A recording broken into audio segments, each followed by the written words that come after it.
nagbabalik ang inyong mga kaagapay. Sa pagkakataong ito po ay kapiling naman natin si Director Carmen Zubiaga, Acting Executive Director ng National Council on Disability Affairs. Ang ating pag-uusapan is the 37th National Disability Prevention and Rehabilitation Week.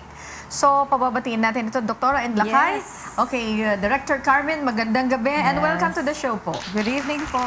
Good evening po sa inyong lahat. At nagpapasalamat kami na binigyan nyo kami ng pagkakataon na kami ay maiparating naman namin sa inyo ang tungkol sa aming 37th National Disability Prevention and Rehabilitation Week celebration. Oh, alam mo, kung sino yung isa sa mga matatandaan natin na isang bayani na paralitiko. Ha? Si Apolinario. Apolinario Mabini, di ba? Oh. Yan. Naalala mo yan, Lakay? Yes. Okay. Naalala ko si Art Borjal. Okay. Kasi si Art Borjal ay yung ating kinatawan ng PWD sa Kongreso. Meron din akong friend, Manny Batak. Isa rin yan sa mga kasama nyo yata, Director. Opo, kasama Okay. ko po. Yes, Siguro, kaya Doktora, lang, maganda pag-usapan na namayapa. natin about the 37th Yung sinasabi mo, anniversary. Mr. Manny, is... Manny Batak, ano siya? Paralitiko din siya. Oo. Yan. For 30... Na kaibigan, best Opo, friend. kaibigan ko naman po Yan. siya. Okay. Let's talk about the Yes. 37th anniversary. Okay. Ito pong ating National Disability Prevention Week ay pinagdiriwang po natin ito tuwing ikatatlong linggo ng Hulyo. Nag-start po yan na July 17 hanggang 23. Ngunit ngayong taon po ay bubuksan po natin ito sa July 16 dahil holiday po yung 17. Kaya po medyo maaga po yung ating kick-off celebration na gagawin po natin yan doon sa Department of Health Convention Center. At dito pa magkakaroon po tayo ng maghapon na health fair. Kumbaga po, itong araw na to, magkakaroon po ng mga libreng health services ang Department of Health, mga konsulta, mga libreng laboratory tests, at mga iba-iba pa pong mga diagnostic procedures na gagawin po nila buong araw at yan po ay libre. At inaasahan po natin na sa buong NCR, mayroon tayong ang bawat LGU po, 17 LGUs po yan, ay magpapadala po sila ng at least 50 persons with disabilities na bibigyan po ng libreng serbisyong pangkalusugan ng Department of Health. Ito po ba dito lang sa NCR? Actually, ito po ay concurrent or simultaneous celebration Okay. nationwide at yung pong ating mga local government unit, sila po ay may kanya-kanya po silang mga paraan ng pagdiriwang sa loob ng isang linggo. At inihikayat po natin ang lahat ng LGU at mga persons with disabilities organization na sa flag ceremony po ng Monday, ay magkaroon po sila ng special program at information to their employees ng tungkol po sa disability, kung paano ito maiiwasan at kung paano naman natin po tatratuhin ang ating mga person with disability bilang mga mamamayan na kabilang naman sa ating bayan at paano natin sila bibigyan ng equal opportunity para po sila ay makapamuhay din katulad ng ibang mamamayan ng bawat bayan. So, pag sinabi pong persons with disability, ano po ba yung matatawag na yun? Lahat po ba yan? Mentally, physically, or... Opo, pag sinabi ang mga person with disability po ay kasama po dyan yung mga tao na may physical, mental. Sensorial, at mga intellectual problems. Yun po ay meron po tayong mga non-apparent disabilities na hindi po natin nakikita, ngunit yan po ay isang hadlang sa normal na pamumuhay ng isang tao. Na halimbawa po kung siya po ay may kakulangan sa pag-iisip, kung siya po ay mayroong kapansanan sa pandinig, yan po ay mga hindi nakikita, subalit yan po ay mga kapansanan na karaniwan po ay nakakaranas ng napakalaking diskriminasyon sa ating mga komunidad. More or less, ma'am, mayroon kayong, I'm sure, may idea kayo kung ano yung datos natin ng kabuuan ng mga mamamayan na mayroon taglay na ganitong, anong tawag doon, Doktora? PWD. Ha? PWD. Yes. Sangayon po sa ating Census 2010, meron po tayong 1.5 million So, persons with disabilities na na-identify. Subalit yan po ay hindi po yan nagre-representa ng talagang bilang ng may kapansanan sa buong Pilipinas dahil hindi po na-identify dyan yung mga non-apparent disabilities. Yung mga non-apparent o yung mga hindi nakikita ng kapansanan. Ayun. So, 1.2 million, so more or less, madadagdagan pa yan. Okay. 1.5. So, kasi po ang Tatlong party list na projection. yan, Ha? Tatlong party list, 6 na yan. Oo nga po, 1.5 kulay million. bata.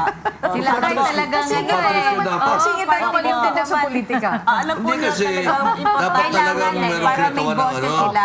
Yes. Okay, I think that's a good point. Okay. Mayroon ba kayong kinatawan po, ma'am? May binabanggit sila kay party list. Mayroon ba kayong kinatawan? Mayroon ba kayong representative?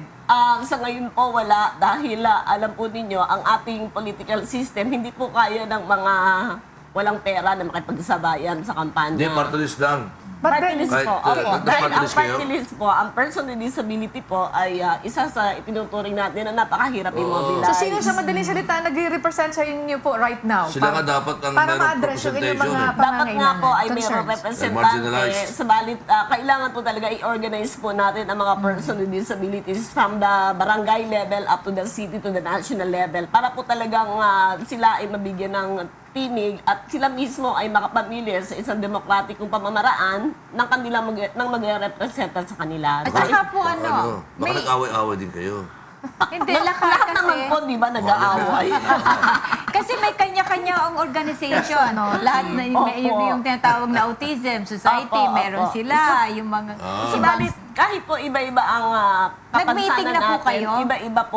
iba-iba po yung kanilang mga kapansanan. Isa lang naman po ang talagang hinihiling. Yung karapatan ay Yes. igalang, Oo, protektahan, at Ma-avoid yung ako pa rin discrimination. ang kanilang mga kung paano nila mas mapapangalagaan ang kanilang karapatan. Lagi po ba kayong nagmi-meeting, mga leaders ng mga organization Ang kasi na to? po, ang National Council on Disability Affairs ay isang sangay ng pamahalaan na tumitigil sa karapatan ng mga may kapansanan at mga programa at mga batas, polisiya. Tinitignan po namin yan at kami ay tumutulong para ito ay makalahok ang mga organisasyon ng mga may kapansanan sa decision making, policy making, at tama. implementation.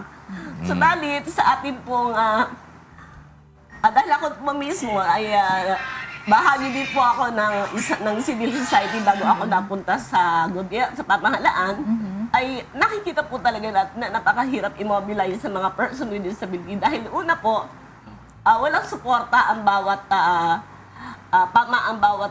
local government para sa sila ay ma-mobilize. Paano naman po yung mga hindi pa nakikita ng mga tao na may disability, katulad yung mga nasa liblib na lugar? Ano Yan pong po. mga action ang gagawin nyo tungkol dito para naman ma-identify sila at matulungan? Ngayon po, meron po tayong batas yung creation ng Person with Disabilities Affairs Office sa lahat po ng mga local government. At yan po ay isinusulong natin dahil ito po ay magiging susi para ang programa ay mabigyan pansin at mapagalaw natin ang lahat ng sangay ng pamahalaan sa mga local government para po sila ay kumilos. Okay. At ma-identify ang mga persons with disabilities Doktor, na nangangailangan ng tulong. Gusto kong magtanong tungkol doon sa mga, ano yung mga nakapending na bills in the Congress na gusto nyo talaga ito maging ganap na batas na, pero at present, nandoon pa rin yan, stagnant, hindi gumaganap. Yan. Nakabitin. Unang-una po ay kailangan po natin na pag-alawin na ang yung pag-e-establish nitong mga rehabilitation centers for children and youth with disabilities at ito ay mapeprepara po yan sa kanila para sila ay makapag-aral ng sa preparasyon po nila yan para sa inclusive education, makahanap sa pagtatrabaho. Nasaan na po yun? Who is the author of that bill and then ano na yung status niya, ma'am? Una, pumasa na po siya sa first reading, pero hanggang First reading ngayon pa ay rin. hindi pa First- po na... first reading. Ma-archive na yan. First Opo. reading pa rin. Oo. At isa pa po yung VAT exemption ng discount ng mga person with disability. Yan po ay nasa Senado na and hopefully sana po bago magsara ang Kongreso at Senado ay napasa na po ito at napirmahan na. Talo pa pala kayo ng mga senior citizen. Dami-dami discount. Sila naman po yung marunong at mabilis kumilos at mayayaman. Ang mga person with disability po ay mahihirap. Pero alam niyo po, Yes, matutulog Doctora. Yes. Miss Annie Elakay, sa ibang mga establishmento like mga restaurant, yung mga ine-honor na ng Ino-honor yung po mga yan at meron naman din po hindi PWD. nag-honor dahil patuloy po silang nagpapatay mali siya na meron batas na na may ganito. batas. Kaya nga po, yung sinasabi natin ay dapat po i-honor natin ang batas na nagbibigay ng napakakarampot na pribilehiyo para sa ating mga may kapansanan. At saka there are all establishments, Doktora, na very friendly na rin sa kanila dahil yung mga structure nila, Ito pinaayos building na rin. natin. PWD friendly ba ito? Hindi po. Yes. O hindi raw eh. Paano kayo nakakyat? Nahirapan ba kayo? Friendly po yung mga nagbubuhat. Ayan. diba? Pero because you know, this is old. Hindi kasi We are just, hindi... Nag-renovate na po kayo. This is not, to be fair with the management. Hindi pa. We don't own the building.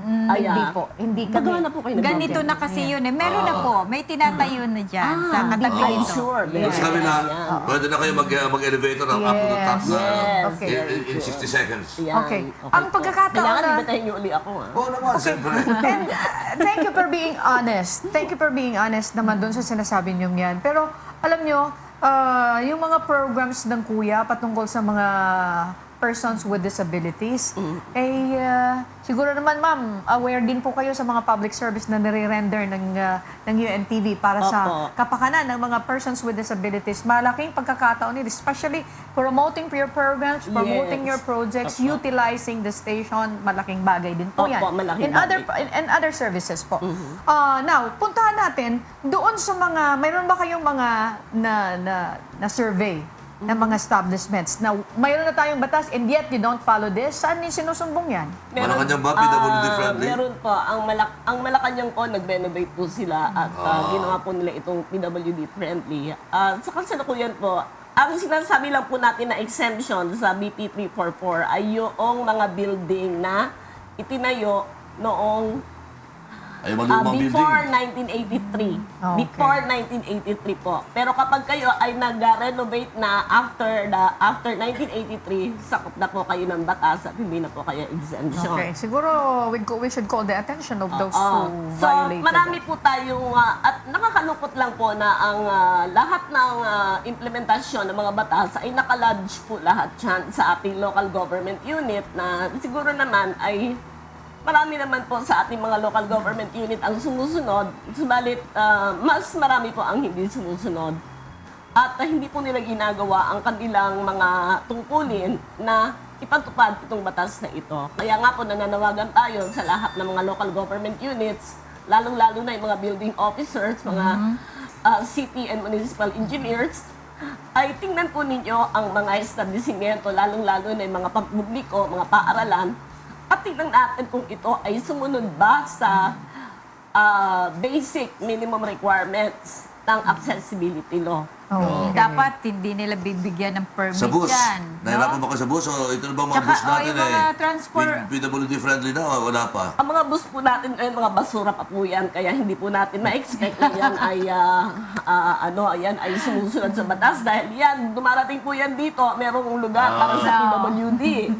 Subalit, paano po kaya natin na magiging accessible ang mga ito kung ang ating mga mismong tagapagpatupad ng batas. ng public transport ay hindi nga nila masuportahan yung mga normal na mamamayan how much pa po yung needs ng ating mga person with disability. Kaya kawawa po ang person with disability when it comes to public transport. Okay, madam, itong kaagapay, one of the program of Kuya Daniel, ay we invite you po na maging venue niyo from time to time para Opo. ma-promote ng inyong mga programs and projects at masabi niyo po sa taong bayan, including calling the attention of the government na ito, you pay attention to this kasi kami, ilang taon na kaming nagsasalita, hindi kami Yes napapansin. po. Maraming Anytime salamat po. po, Ma'am Ana, dahil yan po talaga ang gusto namin pagkakataon na makausap po natin ang publiko at tulungan po ninyo kami na itong mga patupad ng batas ay magkaroon naman po ng konsensya na tingnan naman ang kalagayan ng ating mga mamamayan na may kapansanan. At saka hindi lang yon, yung pating mga kababayan natin, no? Yung mga, dapat, yung mga lugar na for PWD, wag nilang okupahin. Pinaparking Like the nila parking, yung for lugar, o PWD. yung Yes. dadaanan nila, di ba? Para naman tayo as a citizen ng Pilipinas, makatulong din sa That's kanila. correct, Doktora. Thank you, Dr. Okay, thank you. Carmen. Thank you very much Carmen. po sa inyong lahat. Maraming salamat. Maraming salamat.